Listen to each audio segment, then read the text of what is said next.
Tonight, Donald Trump has made history by sitting down with the North Korean dictator, but now the questions are beginning about the details. What exactly did they sign? What did the U.S. agree to give up? And what did we get? Back home in Washington, a stunner of a financial disclosure from Jared and Ivanka, two trusted high-level White House aides who got richer by a reported $82 million last year. And looking for the Trump effect in the numbers coming in tonight from 5 primary states, Steve Kornacki at the big board for us with results as the 11th hour gets underway on a Tuesday night. Well, good evening once again from our NBC News headquarters here in New York. Day 509 of the Trump administration. And before we go too far, we mentioned this is a primary night in 5 states tonight. We're going to cover this in a short time, but we have results already, and they include a prominent GOP member of the House of Representatives who has apparently been turned away by voters tonight with some help from the Twitter feed of President Donald Trump. But to our lead story first, the president today has praised the leader of North Korea, and he has attacked Canada and Robert De Niro. The president is right now on board Air Force One, headed back to Washington after his summit with North Korean dictator Kim Jong-un. And while the president has insisted the summit was about denuclearization, his Twitter feed tonight shows he is seeing the criticism of his performance at the summit and is sensitive to it. Quote, "A year ago, the pundits and talking heads, people that couldn't do the job before, were begging for conciliation and peace. Please meet, don't go to war. Now that we meet and have a great relationship with Kim Jong-un, the same haters shout out, 'You shouldn't meet, do not meet.'" The president also remains effusive in his thanks and praise for the leader of North Korea, thanking, quote, "Chairman Kim for taking the first bold step toward a bright new future." And this, quote, "Chairman Kim has before him the opportunity to be remembered as the leader who ushered in a glorious new era of security and prosperity, as well as got along great with Kim Jong-un, who wants to see wonderful things for his country. As I said earlier today, anyone can make war, but only the most courageous can make peace." Those posts echoed the praise we heard from Trump for Kim Jong-un earlier today. Well, he is very talented. Anybody that takes over a situation like he did at 26 years of age and is able to run it and run it tough. I don't say he was nice, or I don't say anything about it. He ran it. Very few people at that age, you can take 1 out of 10,000 probably couldn't. How do you trust a killer like that? George, I'm given what I'm given, okay? I mean, this is what we have, and this is where we are, and I can only tell you from my experience, and I met him, I've spoken with him, and I've met him, and this was, as you know, started very early, and it's been very intense. I think that he really wants to do a great job for North Korea. I think he wants to denuke. Really, he's got a great personality. He's a, funny guy. He's a very smart guy. He's a great negotiator. He loves his people. Not that I'm surprised by that, but he loves his people. His country does love him. His people, you see the fervor. They have a great fervor. Very smart, very good negotiator.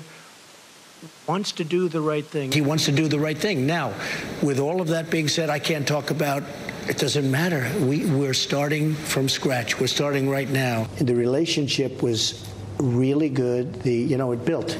And I talked about early on in the relationship and the feeling. Well, we had a very good feel right from the beginning.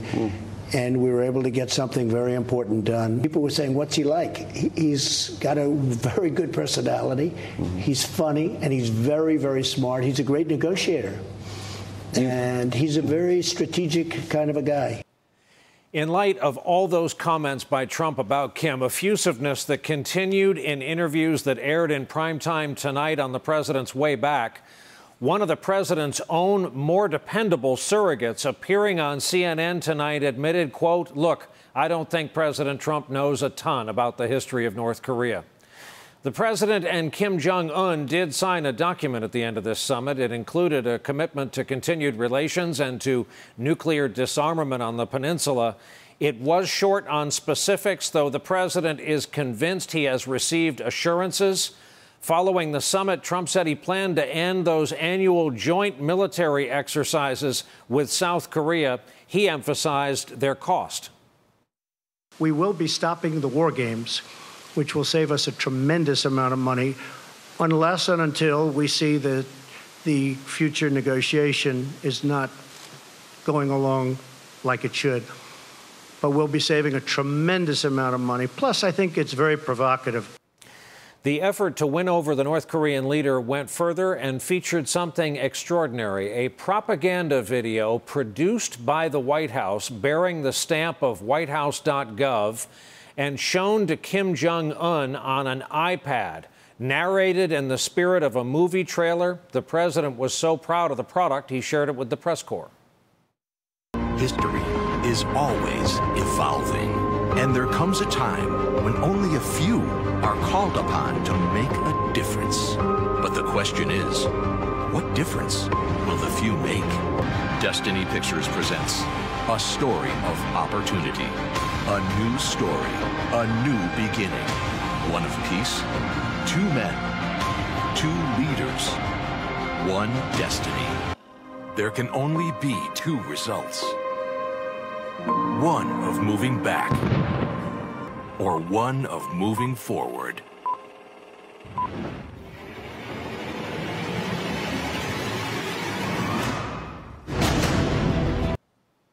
Again, so they're in the meeting with Kim. They hand him an iPad with this video on it, translated.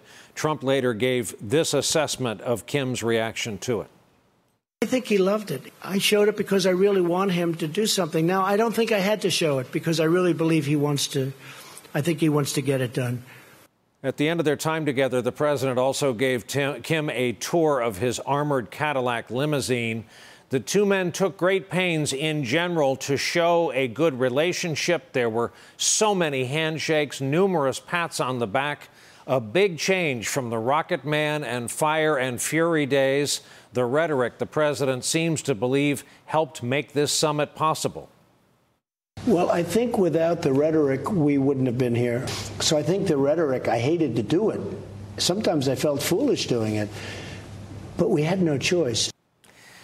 Let us bring in our leadoff panel on a Tuesday night post-summit. Robert Costa, national political reporter for The Washington Post, moderator of Washington Week on PBS. Susan Glasser, staff writer for The New Yorker and a veteran overseas journalist. And Jeff Bennett, White House correspondent for NBC News. Good evening and welcome to you all. Robert, I'd like to begin with you. What just happened? What did the U.S. get? What did the U.S. give away? And are you two noting a certain kind of sensitivity in the president's outgoing social media posts tonight? Here on Capitol Hill, Brian, there is bewilderment in both parties. The president is so unorthodox in his approach to foreign policy that most leaders here on Capitol Hill are not really sure how to respond. Senator Bernie Sanders on the left said, well, he's encouraging of the diplomacy here of the peace process, but still wary of how this is all playing out. Senator Marco Rubio, Florida Republican, talking about how the U.S. really can't trust Kim Jong-un. Yet at the White House tonight, they feel comfortable with the president's position. They believe that by rattling this negotiation process is the only way to have progress. And at this point, they're confident that this is moving forward incrementally, that by engaging Kim, they're bringing him into the world. But that's a risk. That's an opportunity and also a risk, depending on who you ask. Susan, I'd like to show you back to you how you started your day on Twitter, and those who follow you woke up to the following wording. You were kind of taking in the new world. Have to admit, my head is spinning from a world where Canada is the president's enemy and rotting in hell, and North Korea is a fantastic partner. Seriously? Susan, did anything transpire during the day to change your view of the world? Well, you know, I have to tell you, Brian, that today is one of those days that does feel a little bit like you're living inside an Onion story and you clicked on it by mistake. You know, and you did see, by the way, I should say, one of the president's advisors who had one of those astonishing attacks on the Canadian Prime Minister Justin Trudeau over the weekend. He did somewhat apologize today for it. But you had President Trump himself, even in that extraordinary press conference. He went back at Canada. He went back at Canada. And, you know, I think What I'm struck by is, number one, of course, we've had many rounds of negotiations and talks, although never at the presidential level, between the United States and North Korea. I believe 12 previous times North Korea has committed in one way or the other to denuclearization.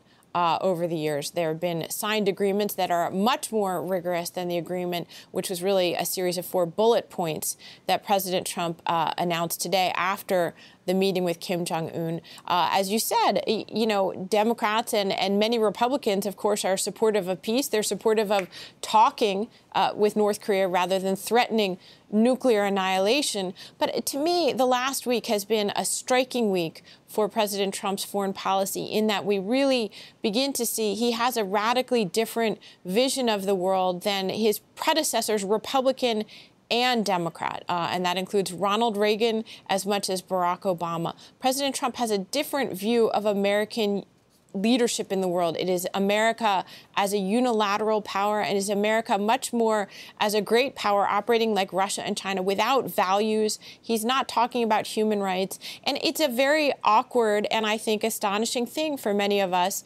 who've paid close attention to listen to the President of the United States lavish praise on not just a dictator, but right now, arguably, he presides over the most tyrannical country to its people in the world right now. Jeff Bennett, the other tweet I woke up to this morning, though, in the haze of morning Twitter, the author escapes me right now. A person said on Twitter this morning, my iTunes user agreement has more specific wording in it than the document these two signed.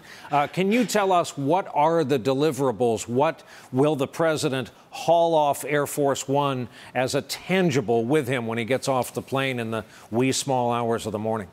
Well, White House officials make the point that, yes, even though the language in this statement is vague, even though the president calls it comprehensive, although it's just a one-page document, that it does suggest that Kim and the president will work toward the eventual denuclearization of the peninsula. They say that replacing diplomacy with the specter of a nuclear showdown is a good thing. I can tell you, though, Brian, that one of the reasons why the president was spinning the smashing success of this summit before it even ended is that people close to him tell me that he was intent on emerging from these talks with some sort of victory. That had been his goal since he announced the fact that he would even accept these talks back in March. And the reason for it is really threefold. One, he thinks it's a compelling argument, a compelling pitch to make to voters in the midterm elections that he ran as a candidate who promised to upend the world order, and that he's, at least in some part, making good on that. Two, he thinks it'll help mitigate the risk he might face resulting from the Russia investigation. You know, how can you indict or impeach him, considering that all the goodwill that he's trying to bring about in the region? But he's also really intent on burnishing his legacy. You saw how he tried to cast this agreement as better than, different from anything that any other administration had tried to do. He's doing something here that no other administration could do, although you could also make the point that he's doing something that no other administration would do, and that he's meeting with a tin pot dictator, emerging at least in the short term with nothing concrete to show for it. And Bob, you have talked for years about the blurred lines between Trump the brand, Trump the business, and Trump the president now. And with that in mind, let's relive this moment from earlier today. They have great beaches. You see that whenever they're exploding their cannons into the ocean, right? So I said, boy, look at that. Wouldn't that make a great condo behind? And I explained, I said, you know, instead of doing that, you could have the best hotels in the world right there. Think of it from a real estate perspective. You have South Korea, you have China, and they own the land in the middle. How bad is that, right? It's great. Bob, I think he has a good deal on a condo for you. We'll have to see if a Trump Tower is built in downtown Pyongyang. What we're seeing right here is a president who is still a salesman.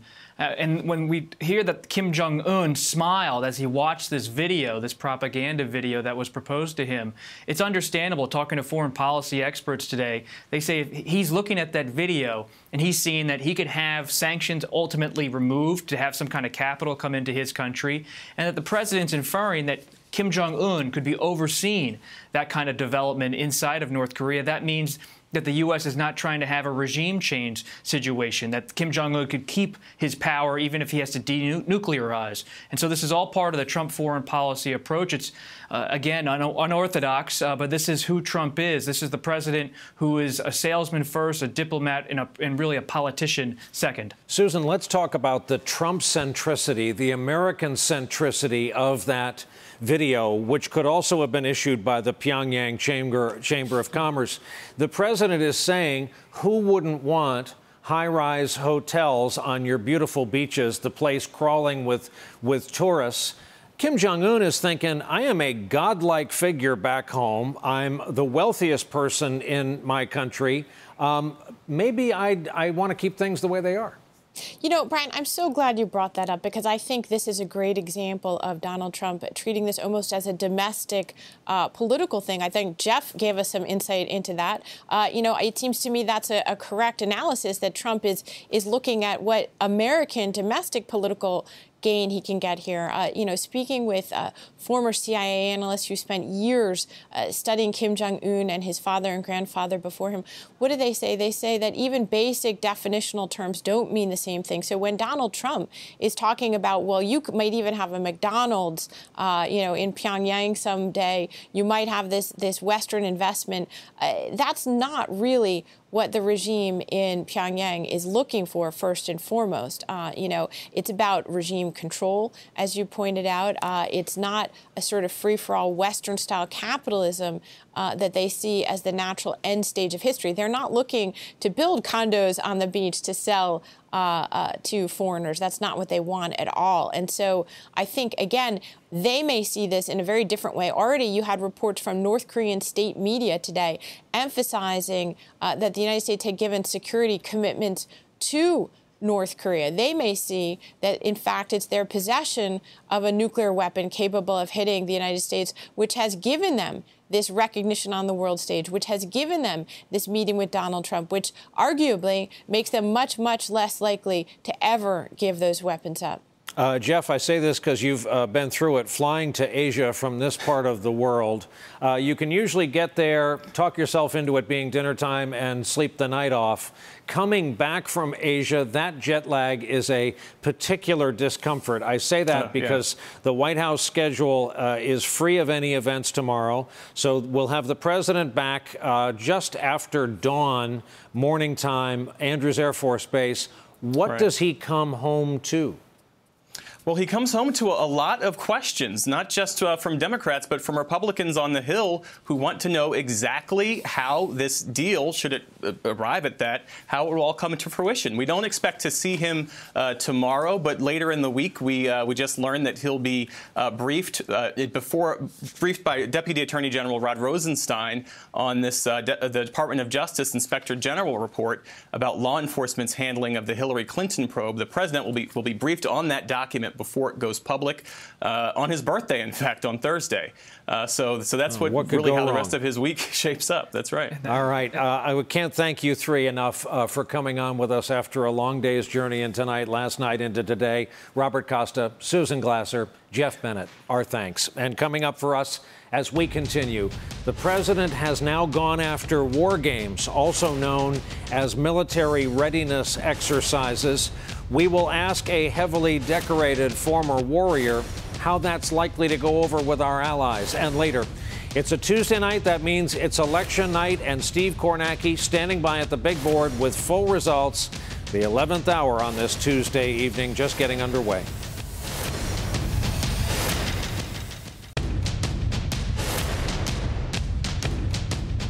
One of the things that I'm very happy about, we're not going to play the war games anymore, which you know how expensive that is? We're flying these massive bombers in for practice from Guam. I would look at them coming in from the sea and bombs exploding everywhere. I said, what does this cost? I don't even want to tell you, but it's a lot. That from President Trump. That concession over war games came as a surprise to our allies in South Korea and elsewhere, even to elements of our own government. The New York Times tells it this way, quote, in Washington, officials at the Pentagon, State Department, and White House were scrambling to figure out exactly the impact of Mr. Trump's comments. Quote, Mr. Trump's promise to end joint military exercises with Seoul left many South Koreans stunned. It is not clear exactly what Trump and Kim Jong-un agreed to or what happens next on this front. None of this was in the written agreement. South Korea expressed its bewilderment with this statement, quote, "At this point, we need to find out the precise meaning or intentions of President Trump's remarks." Earlier today on this network, former CIA Director John Brennan stressed just how important these so-called war games are to our alliance with South Korea. I don't think he knows much about, quite frankly, anything when it comes to foreign affairs, national security, even the thing like the war games. Our military exercises with South Korea are not just designed to send a signal to North Korea, but also to make sure that in the event of some more Chinese adventurism in the area, that the interoperability that U.S. forces need with South Korean forces, Japanese and others, is going to be there. With us tonight from London, retired U.S. Army Colonel Jack Jacobs. He's one of our military analysts, and for good reason, a decorated combat veteran of the Vietnam War. He is one of 72 living recipients of the Medal of Honor. And Jack, we thought of you because we would like to have you emphasize for our audience, provided you see them as a continued value, the value of what the president calls war games. They go under the official title Joint Military Exercises. Well, joint and combined military exercises are readiness exercises. We have to practice our tactics, our techniques, our strategy, our interoperability everywhere all the time. These go on around the globe. Gratuitous decisions like this have a tendency to rattle allies and convince both them and our adversaries that we're not really serious about defending our interests in that region. There's more than a little consternation in South Korea, in Tokyo, in Taiwan, the Philippines, and even Vietnam, to say nothing of the trouble that it's probably caused in the Pentagon. I'm trying to think of how many antacids Secretary Mattis has been taking. There's something else, too. It's gratuitous. The decision was gratuitous. We got nothing in return. And the problem with that is that when you have decisions like that are made without consultation and consideration, it really has a tendency to destabilize a region, and no area needs destabilization, not the least significant of which is the Pacific, where the Chinese have been encroaching steadily out of their area into other people's areas, Brian. Jack, it was really striking to hear the president call them provocative. That's what the North calls them. These are joint preparedness exercises for elements of the home team, as the president, we would think, would see it.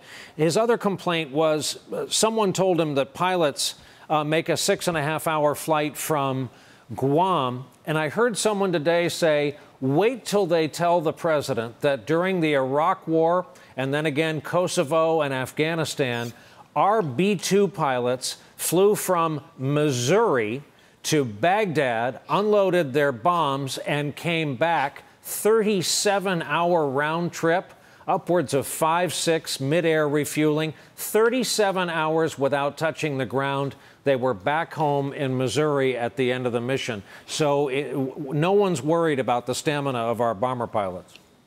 Well, I mean, Mr. Brennan was absolutely right. The president doesn't have a very good concept of the use of the military instrument of power, what it takes to train it and prepare it to defend the country and the country's interests. One thing is certain. We're not going to save any money doing any of the things that he suggests.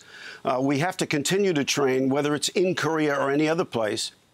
And if we stop conducting joint and combined exercises on the peninsula of Korea, we're going to have to increase our forces on the sea and in the air in that region. And that's going to cost a heck of a lot more money. Remember, in the same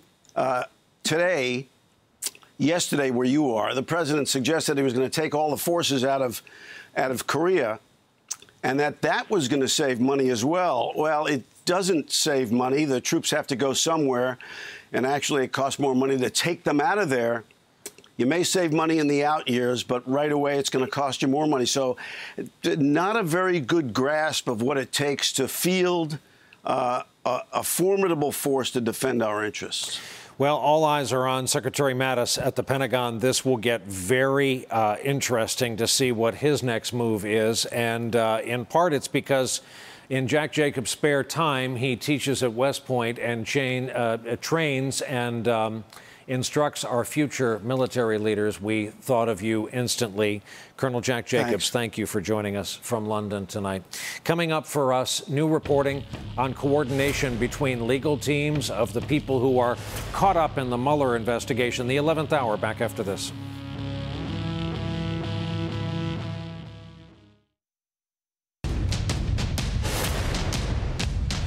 Welcome back. While our attention has been focused on Singapore, the Russia investigation goes on, of course. There have been developments. The Daily Beast reports President Trump's personal lawyers have teamed up with the attorneys for other individuals who found themselves wrapped up in this Mueller matter. Reporter Betsy Woodruff writes, quote, "The arrangement is known as a joint defense agreement, having nothing to do with war games, and it allows the lawyers to share information without violating attorney-client privilege. It's a common strategy when multiple defendants are dealing with the same prosecutor on the same matter. Joint defense agreements often annoy prosecutors since they let people being investigated share information and compare notes on what the government is doing." Well, we have the perfect guest to talk about all of it tonight. Harry Litman's with us. He's a former U.S. attorney, former deputy assistant attorney general under President Clinton, a man who, as a young lawyer, clerked for Supreme Court Justices Thurgood Marshall and Anthony Kennedy. And Harry, I'm going to have you on some night to talk only about what that was like. But for this evening, and because of time constraints, we must talk about Mr. Mueller. This seems like it would antagonize and anger and frustrate a prosecutor. Isn't part of the what Mueller has, a federal grand jury, is the element of surprise. You don't know what they're asking other witnesses normally. Well, but it's just the rules of the game, Brian. I guess it can rankle, but everyone understands that it is routine, as Betsy Woodruff says. And look, prosecutors understand that defendants should be able to confer and have good defenses with their attorneys. All that this is about is letting defendant A, B, and C be in the room with lawyers X, Y, and Z and strategize, share information. Yes, it makes it easier for them, but I think it's just taken as a given. It happens so much in cases like this. So as a practical matter, does this help the president's attorneys if they learn that witness A was asked questions B, C, and D?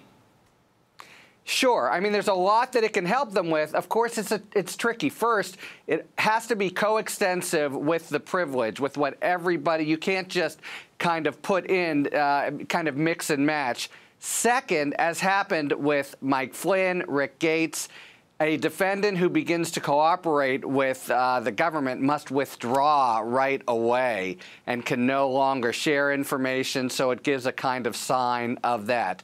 But yes, it lets you compare notes. Technically, the facts aren't privileged. It's the strategy that is, but the distinction can kind of bleed over.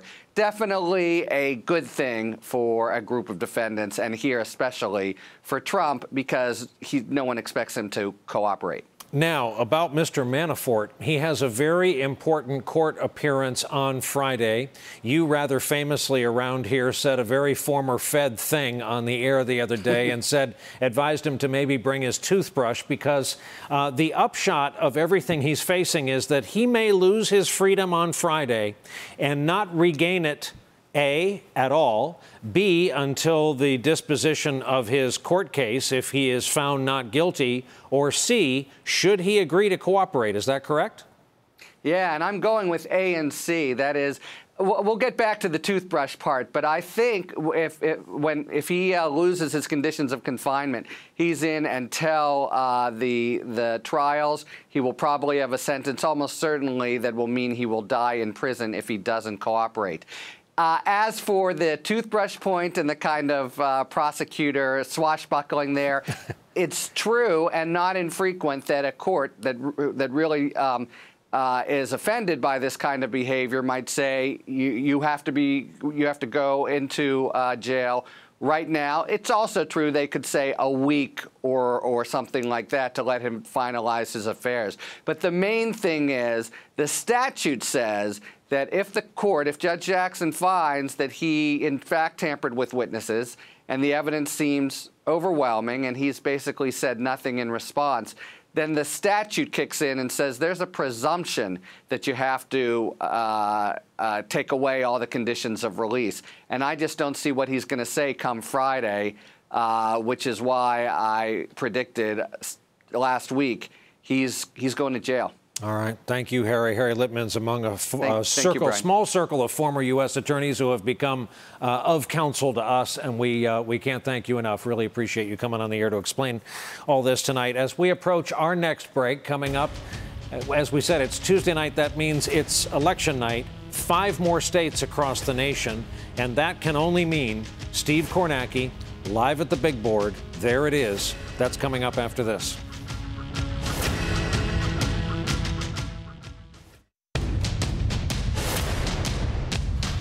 Polls are now closed in 5 states holding midterm primaries tonight, but it was President Trump who made the biggest splash in today's elections late in the game. Just hours before poll closing in South Carolina, the president, who, remember, is on his way back from a summit on the other side of the world, took aim at an incumbent member of his own party, endorsing the challenger to Congressman Mark Sanford of South Carolina in a tweet. The president also made reference to Sanford's extramarital affair that rocked his time as governor of South Carolina. Here it is, quote, "Mark Sanford has been very unhelpful to me in my campaign to make America great again. He is MIA and nothing but trouble. He is better off in Argentina.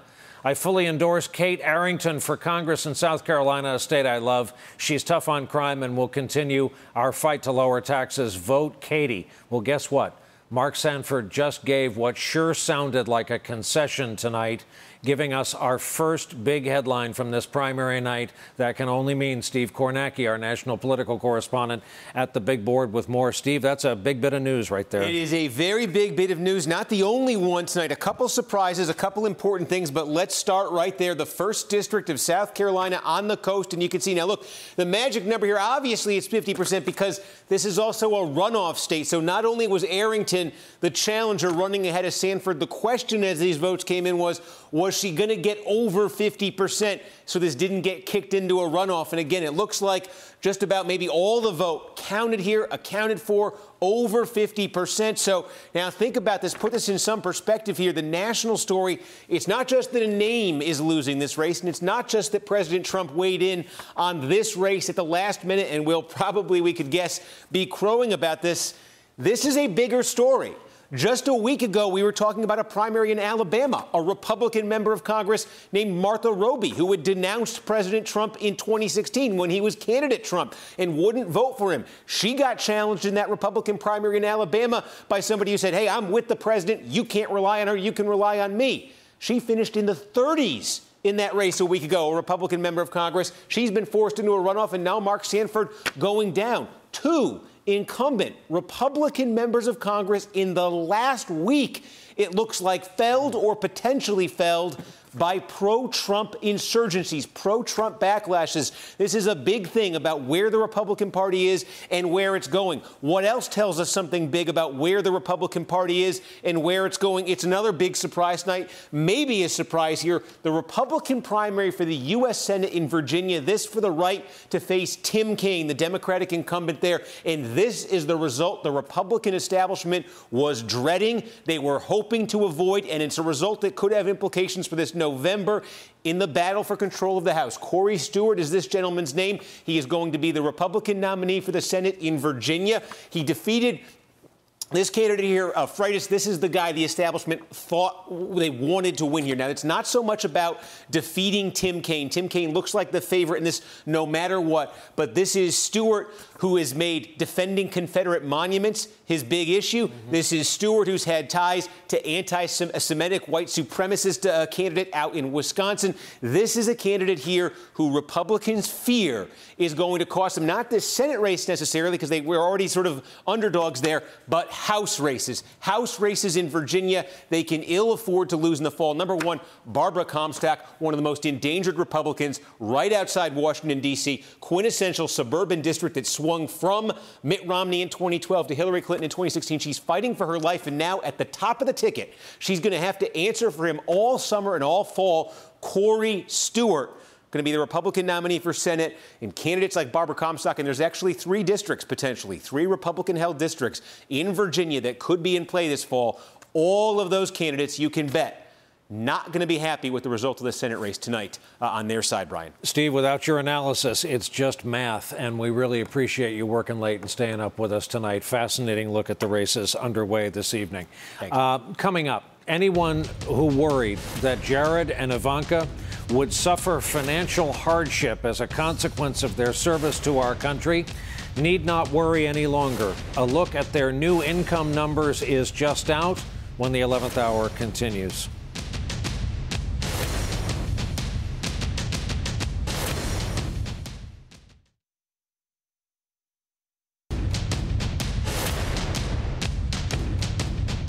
I felt like proximity to my father and to the White House, and with my husband taking such an influential role in the administration, I didn't want to also be running a business. So I put it into trust. I have independent trustees. I would argue that if I had not come to Washington, D.C., and if I was in New York growing my business, I would be doing far better than by placing the restrictions I have placed on my team. Well, despite that right there, Ivanka Trump and Jared Kushner, 2 senior advisors in this White House, seem to be doing fine. The New York Times reporting the couple earned at least $82 million in outside income last year. Their financial disclosure forms were released late last night by the White House, part of a whole batch that were released while our attention, admittedly, was on Singapore and the summit meeting. These forms break down where all the money came from. Ivanka made nearly $4 million from her stake in the Trump International Hotel in Washington, D.C., for example, $2 million from a Trump organization severance, more than $5 million from her clothing brand. Jared Kushner made at least $5 million alone from a New Jersey property bought by Kushner Company last year. And as they say, there's a lot more where that came from. Here to talk about it tonight, Rachel Abrams, a Pulitzer Prize-winning business reporter with the New York Times. There are so many ways to go about this. As you sat down, I was saying we get to work with a former White House aide every day, Nicole Wallace, who worked for 43. I'm pretty sure she didn't make no $82 million in her first year at the White House, but also she didn't have the, you could call it either a side hustle or a pre-existing condition of great wealth and a business empire that these 2 had coming in. Yeah, I think what's clear is that they're clearly making money off of these businesses outside of their roles in the White House. But the question people really want to know is, are they making money in an inappropriate way? Are they taking advantage of their positions in the White House? Are they using the White House as a QVC for Ivanka Trump shoes or handbags? And what these numbers don't tell us is really whether they have been bumped up significantly by their platform in the White House. We know that their real estate assets increased in value by about $50 million, but their income increased by a few $1 million. It's sort of difficult to gauge how exactly significant that is when it comes to the questions that ethics experts are really worried about, which is how are they benefiting from these roles?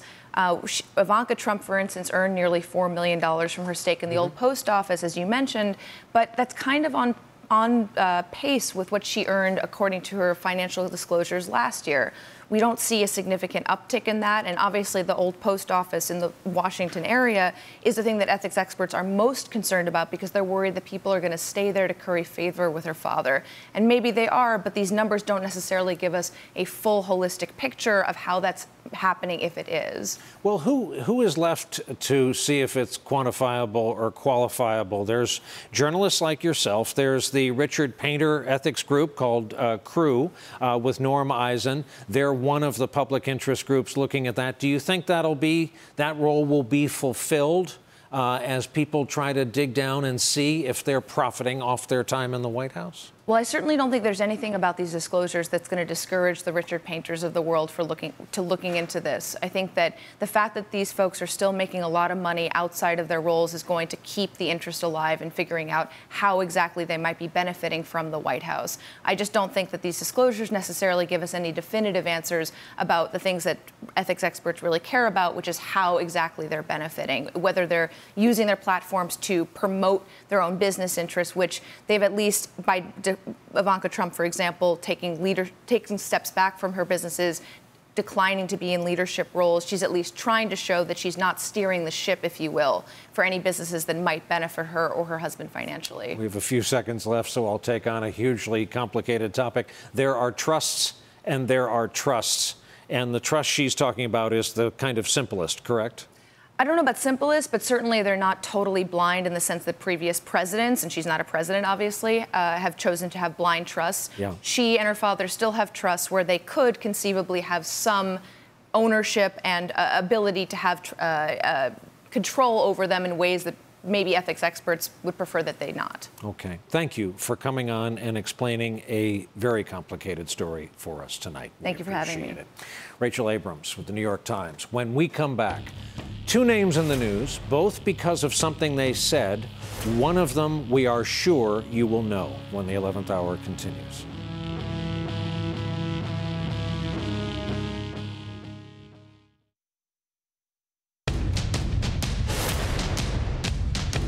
And before we go on this Tuesday night, two names in the news, Navarro and De Niro, two very different men in hot water for their choice of words. First to Peter Navarro, who is among the president's top trade advisors.